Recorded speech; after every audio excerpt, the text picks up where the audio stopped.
Edward Norton embodies the complex duality of a dream and nightmare for chronicling actor careers, a young prodigy who nearly won an Oscar with his very first film, yet someone who famously rejected iconic roles to maintain creative control, known for both inspiring and frustrating collaborators with his relentless improvisations, cocky confidence, and unwavering dedication.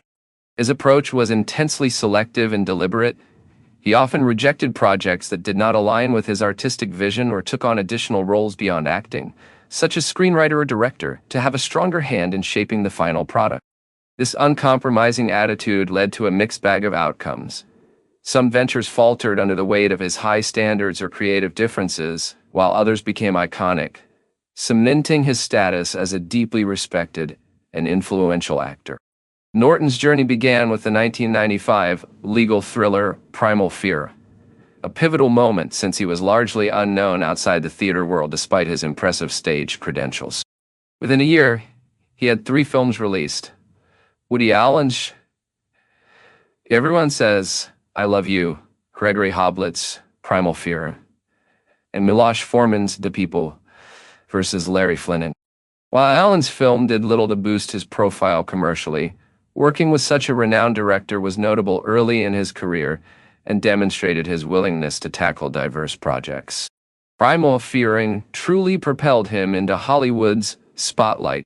The role of Aaron Stampler was initially offered to Leonardo DiCaprio, who famously chose to star in Ein Titanic instead, a decision that altered both actors' career trajectories. Will Wheaton declined the role to focus on acting classes, later expressing regret over the missed opportunity.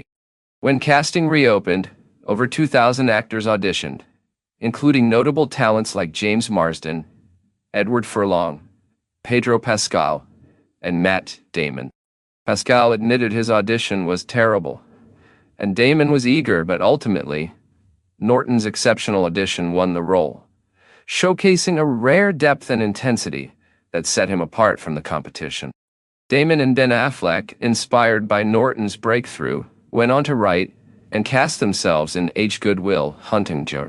Paramount Pictures signed Norton to a 3-movie contract, solidifying the studio's faith in his remarkable potential. Primal Fear was a commercial and critical success, earning approximately $100 million against a modest budget and sweeping numerous awards. Norton won 9 accolades for the role, including a Golden Globe, and earned an Oscar nomination, though the award that year went to Cuba Gooding Jr. This breakthrough marked the beginning of a remarkable trajectory defined by Norton's uncompromising pursuit of artistic excellence and a career that continues to intrigue, challenge, and inspire audiences and filmmakers alike across multiple generations. Larry Flynn. The film, unfortunately, flopped at the box office, but considering it was directed by Miloš Forman, this wasn't entirely surprising.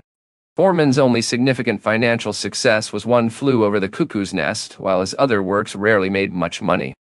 However, his films consistently earned critical acclaim, leaving critics eager for more. Being cast in a Forman movie was considered a prestigious honor, and Edward Norton understood this well, which is why he was so eager to participate in the first place. In fact, it was because of this film that Norton eventually landed one of his iconic roles, though more on that later. After taking his time to choose his next project, Norton discovered the script for American History, X.I. New Line Cinema had purchased the script from David McKenna and was searching for a director, finally settling on Tony Kaye, whose experience was limited to music videos and commercials. Initially, the studio wanted Joaquin Phoenix to play the role of Derek, but after reading the script, Phoenix panicked and disappeared almost instantly.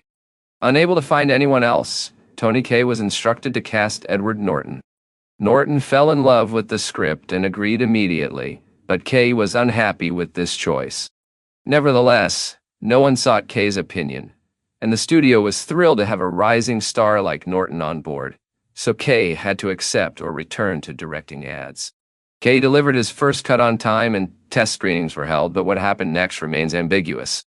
Some sources claim the studio asked Kaye to shorten the film's run time, which triggered Kaye's outburst, while others say the studio loved the cut. But Kaye decided on his own to re-edit the film. Either way, Norton couldn't stand watching the director's erratic behavior and intervened in the editing process, leading to intense clashes between Norton and Kay. Ultimately, Norton prevailed.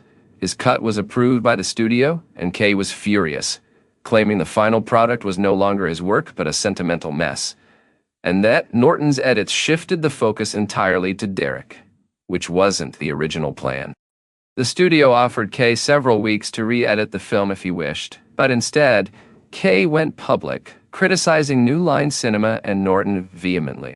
He filed a $275 million lawsuit and demanded his name be removed from the credits.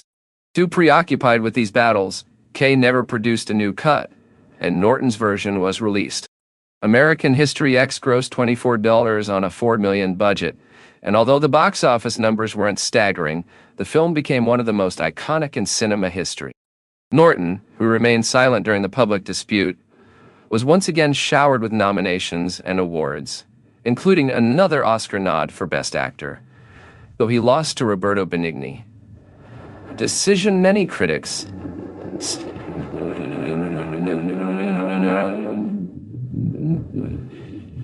Interestingly, Tony Kaye eventually made peace with himself, apologized publicly, and expressed happiness that his name remained in the credits. For nearly 5 years now, he has been working on a sequel titled African History, but whether it will ever be released remains a mystery, as enigmatic as whatever Kaye might have been consuming in 1998, when this chaos unfolded. Releasing a new film may be challenging for Kaye, as studios now reportedly react with visible discomfort whenever his name comes up. For guaranteed mental comfort, I'd recommend massaging the like and subscribe button instead. While Norton was deeply involved with American History X, Matt Damon was building his career from roles Norton had passed on. Norton turned down Saving Private Ryan due to his commitment to American history X, and Damon quickly took the role, a pattern repeated with the talented Mr. Rip.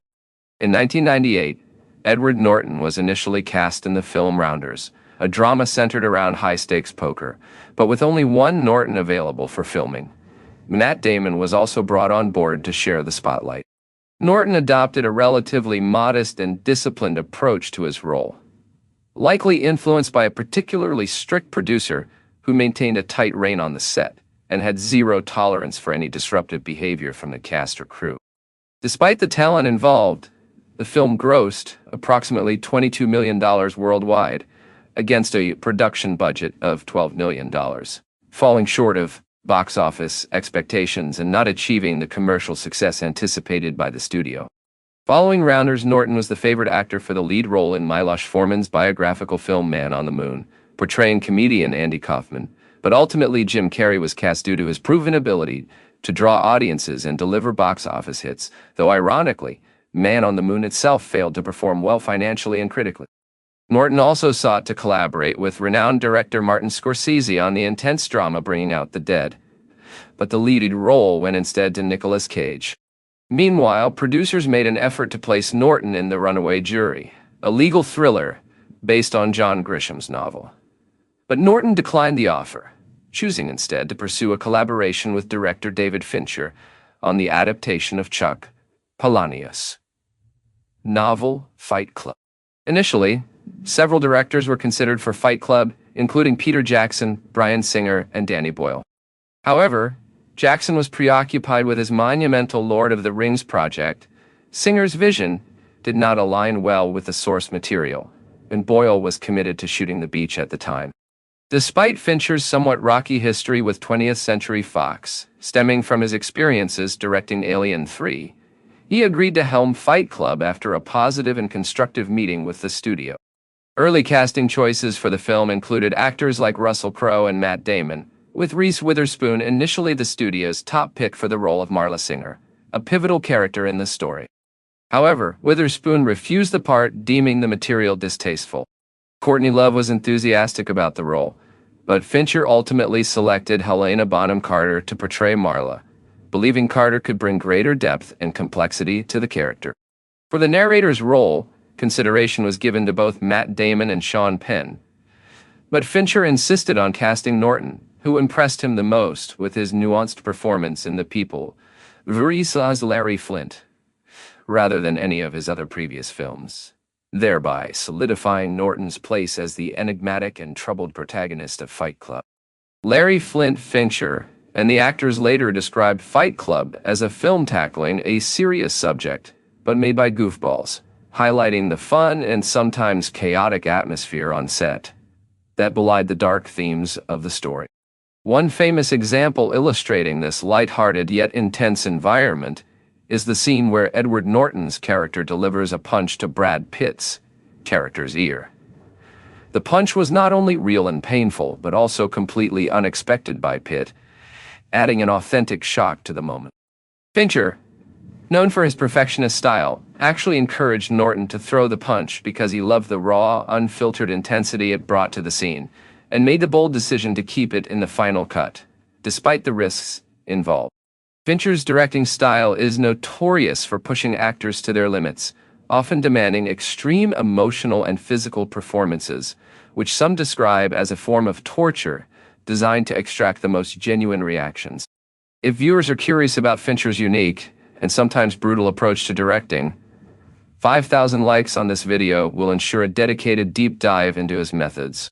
Norton himself didn't make significant script changes, but worked closely with Pitt, the producers, and Fincher to refine his character through subtle tweaks that enhanced the narrative's depth and complexity. Notably, Fincher chose to rewrite the original ending from Chuck Palahniuk's novel, where the narrator ends up in a mental institution after failing, a darker conclusion that Palahniuk himself loved, along with most of the changes made to his story, admitting that the film significantly improved upon the source material. Financially, the film rewarded its leads handsomely, with Pitt and Norton earning a combined $20, with Norton receiving $2, a record sum for him at the time.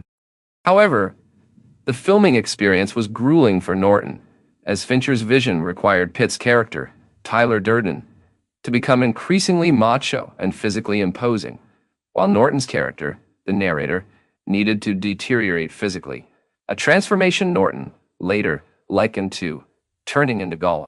While Pitt was encouraged to indulge in good food, rigorous workouts, and regular tanning sessions to build his character's charismatic appeal, Norton had to endure a strict diet, smoke cigarettes, and limit his sleep to convincingly portray his character's decline. When Fight Club premiered, the challenge of marketing such an unconventional film became apparent. David Fincher believed the movie deserved a unique marketing strategy that would cleverly play with themes of consumerism and anti-establishment sentiment, but the studio opted for a more conventional approach, promoting Fight Club by emphasizing the physical fights and Brad Pitt's mischievous grin, complete with a chipped tooth. Fincher's reaction to seeing his film advertised during WWE and UFC events remains unknown, but it was likely mixed with frustration given the disconnect between the marketing and the movie's deeper themes. This clever yet misguided marketing strategy probably contributed to Fight Club's underwhelming box office performance. Despite a $63 million budget, the film barely made over $100 million, falling short of expectations. The promotional campaign attracted an audience expecting a straightforward action movie filled with punches and muscular displays from Pitt. But Fight Club proved to be far more complex, exploring themes of identity, masculinity, and societal disillusionment. Over time, however, Fight Club transcended its initial reception to become one of the most influential films of its era, generating substantial revenue from DVD sales and solidifying its status as a cult classic beloved by fans worldwide. Interestingly, despite all the buzz and controversy surrounding the film, Fight Club received no major awards recognition aside from an Oscar nomination for Best Sound Editing. Many influential critics either ignored the film or dismissed it as rubbish, a reminder that even great works can be misunderstood or underappreciated in their time. This thought might come in handy on a rough day when feeling down or stupid, serving as a reminder that even groundbreaking art can face harsh criticism. Sharp-eyed viewers may also recall that Edward Norton still owed Paramount 2 films under his contract, marking the beginning of a marathon of dodging projects he disliked. He turned down roles in films like U-571 and American Psycho, choosing instead to make his directorial debut with Keeping the Faith, a lighter, PG-rated film that was a departure from his usual R-rated projects. Norton not only pitched the script and contract to Paramount but also sought to direct the film, a request the studio was reluctant to approve. Turning to Disney for support, Norton found backing for the project, which went on to gross $60 on a $29 million budget, and received moderately positive reviews. As soon as Norton finished directing, Paramount reminded him of his contractual obligations, resulting in his involvement in the score, directed by Frank Oz. Norton admitted that he only agreed to participate to have his name alongside stars Marlon Brando and Robert De Niro, despite the challenging filming experience. Brando famously showed up naked on set, called the director Miss Piggy due to Oz's work on The Muppets, and refused to be filmed by what he jokingly referred to as a piece of pork. De Niro ended up directing most of Brando's scenes while Oz whispered instructions to him via an earpiece. The film was not a commercial success, costing $68 million and earning just $113 worldwide. In 2002, Norton appeared in 4 films, 3 of which faced significant issues. The first was the comedy Death to Smoochy, directed by Danny DeVito, which became Norton's first undeniable flop despite a $50 budget and a strong cast. The film angered critics, earned Robin Williams a Razzie nomination, and grossed only $8 billion. Next was Frida, starring alongside then-girlfriend Salma Hayek. During filming, a notorious producer allegedly tried to get close to Hayek, distracting Norton while he sensed something suspicious about the screenplay, and made extensive rewrites, essentially overhauling the script. Despite his uncredited contributions, Frida was a critical and commercial success, earning numerous awards and an Oscar nomination for Hayek. Norton's third film that year was Red Dragon. Initially, Ethan Hawke was considered for the role, but Norton took it, motivated by the paycheck he needed for a project he was passionate about. He immediately started making script changes, which led to friction with director Brett Ratner, who later said Norton's instinct was always to take control and improve the film, a blessing and a curse. Red Dragon topped the U.S. box office for 3 weeks and earned $210 worldwide on a $78 million budget. However, it failed to match the success of its predecessor Hannibal, which had nearly doubled those earnings. The money Norton needed was for his fourth 2002 film, 25th Hour, a project no one wanted to fund except Norton himself. A fan of the novel by David Benioff, one of the creators of Game of Thrones, Norton financed the adaptation and starred in it. Unlike his previous films, 25th Hour faced no script issues because the author was involved in the production. The film earned a modest $24 million against a $5 million budget and received critical acclaim, with renowned critic Roger Ebert naming it one of the decade's best films. Despite this, Paramount still had one more film owed by Norton under contract. The actor became adept at dodging projects he disliked, avoiding films like Collateral Mission, Impossible 3, and The Core. However, Paramount countered his avoidance by threatening a multi-million-dollar lawsuit, resulting in Norton's involvement in The Italian Job. On the first day of filming, Norton was handed the script calling out for his input and rewrites, which he eagerly undertook. However, the studio preemptively banned him from altering the script, causing major frustration. To assert some control, Norton created a ridiculous image for his character, complete with an awkward puberty-like mustache, clashed with the crew, and improvised wildly, though most of these improvisations were cut during post-production. Surprisingly, The Italian Job exceeded expectations, grossing $76 on a $60 million budget. The producer sent gifts to the cast as thanks, but Norton returned his, with a note suggesting it be given to someone who truly cared. After fulfilling his Paramount contract, Norton was free, but his difficult reputation made other studios wary of working with him. Nonetheless, some directors, like Ridley Scott, continued to cast Norton, as in Kingdom of Heaven, 2005, where Norton specifically requested the masked character. Critics praised his performance as one of his best, but the film flopped at the box office, earning just $218 against a $130 million budget, barely covering marketing and theater cuts. Later that year, Norton starred in Down in the Valley, which performed even worse commercially. The following year, 2006, was more successful for Norton, with two magician-themed movies, The Prestige and The Illusionist, released around the same time. The Prestige was directed by Christopher Nolan and had a larger budget. The Illusionist, starring Edward Norton with a score composed by Philip Glass, set the stage for a cinematic duel between two magicians. Initially released on a limited scale, the film expanded to a wide release after 3 weeks, climbing to 5th place at the box office. It maintained a spot in the top 10 for a considerable duration and ultimately grossed around $88 against a modest budget of $16. However, when The Prestige was released, The Illusionist quickly dropped to 20th place.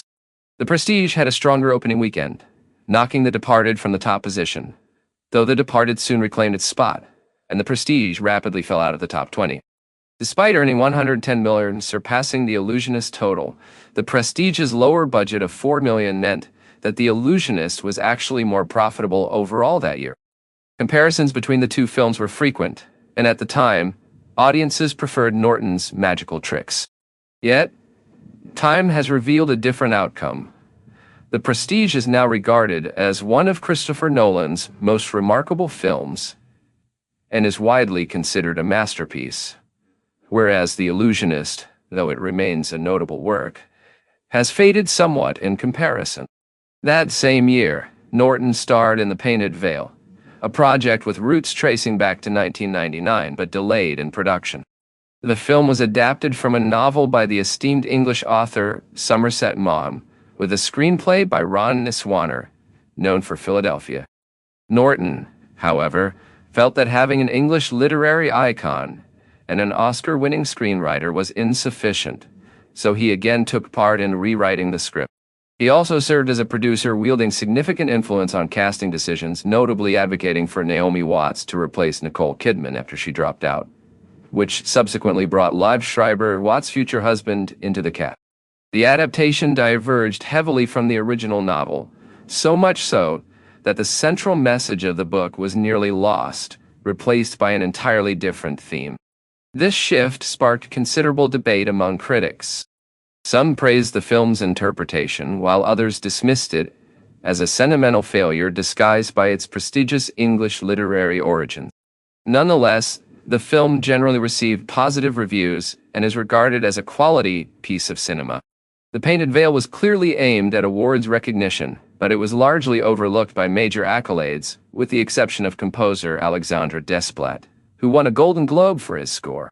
Financially, the film was a disappointment, earning only $27 million against a $20 million budget. Despite The Illusionist's moderate success, Norton's last 5 films had mostly underperformed at the box office, and rumors about his difficult behavior began to circulate. Still, he remained a star, and at one point, Marvel Studios approached him, desperately seeking a new actor for the Hulk after the poorly received Eric Bana film. Norton, a huge fan of the character, saw something grand in Hulk, likening him to a modern-day Prometheus. When Marvel offered him the role, Norton accepted but insisted on creative control over the script.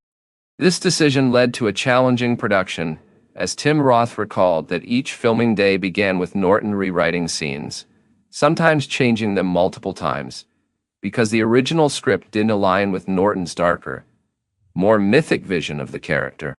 Despite his efforts, Norton was not credited as a writer. The Writers Guild of America dismissed his contributions, claiming rewriting dialogue alone didn't justify screen credit, and they were unimpressed even by his additions and removals of entire scenes and characters. The Incredible Hulk was released in 2008, debuting at #1 at the domestic box office, but quickly losing ground to films like Get Smart, Wall-E, and Wanted.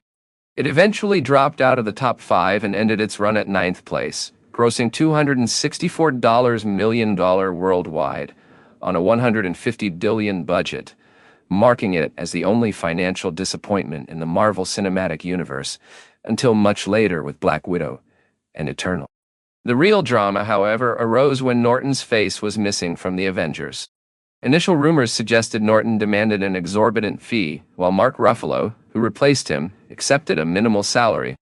Marvel's president, Kevin Feige, added fuel to the fire by asserting the split was due to Marvel's high creative and collaborative standards rather than money. Norton refuted this, calling Feige's statement nonsense and clarifying that the issue was indeed financial.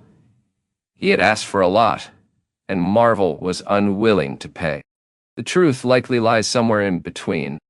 Had The Incredible Hulk been a bigger box office success, Marvel might have met Norton's demands and granted him more creative control, similar to what they later did with Robert Downey Jr. Despite Hulk being a commercial failure, Edward Norton rarely discusses the project or Marvel in general, and when he does, it often comes across as awkward, almost like he's recalling an embarrassing chapter in his career.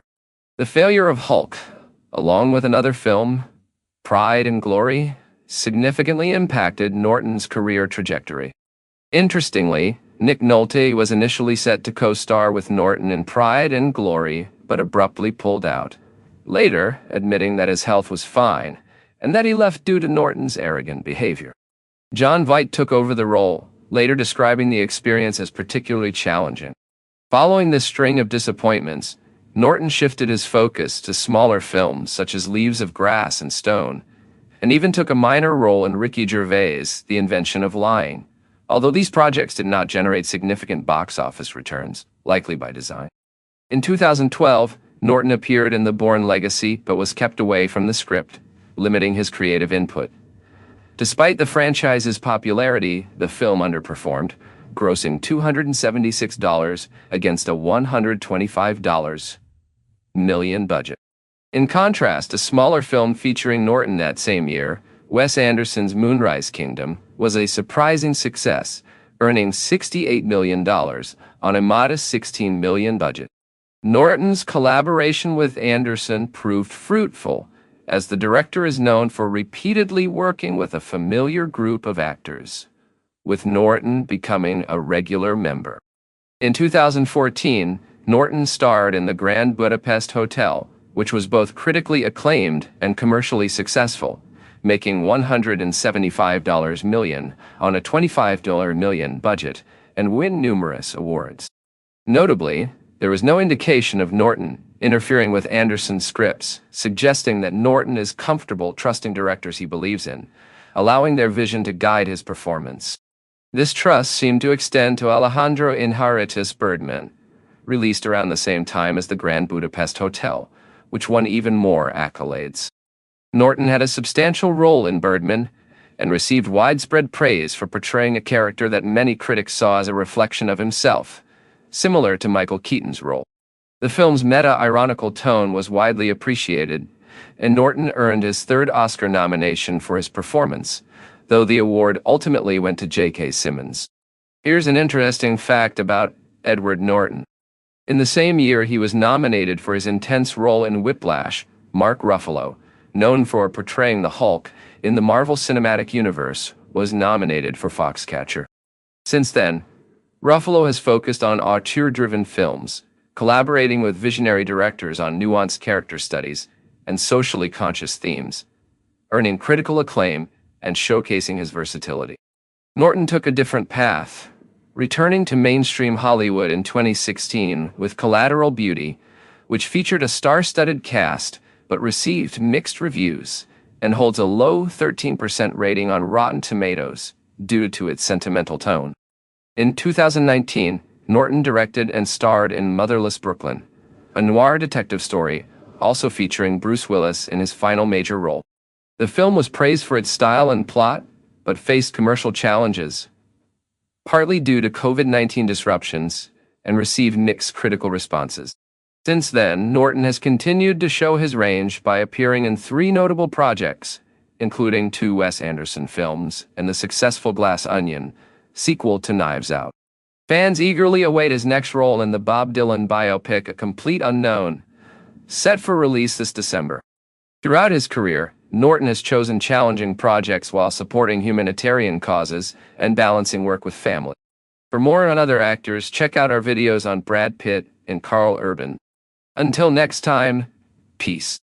Edward Norton's journey through Hollywood has been marked by a blend of intense character work and a willingness to explore diverse genres, from psychological thrillers to quirky comedies. His collaborations with auteurs like Wes Anderson highlight his adaptability and commitment to storytelling that pushes boundaries. Beyond the screen, Norton remains an outspoken advocate for environmental issues and social justice, frequently using his platform to raise awareness and inspire change. As he continues to evolve as an artist and activist, audiences can expect more compelling performances and meaningful contributions both on and off the stage.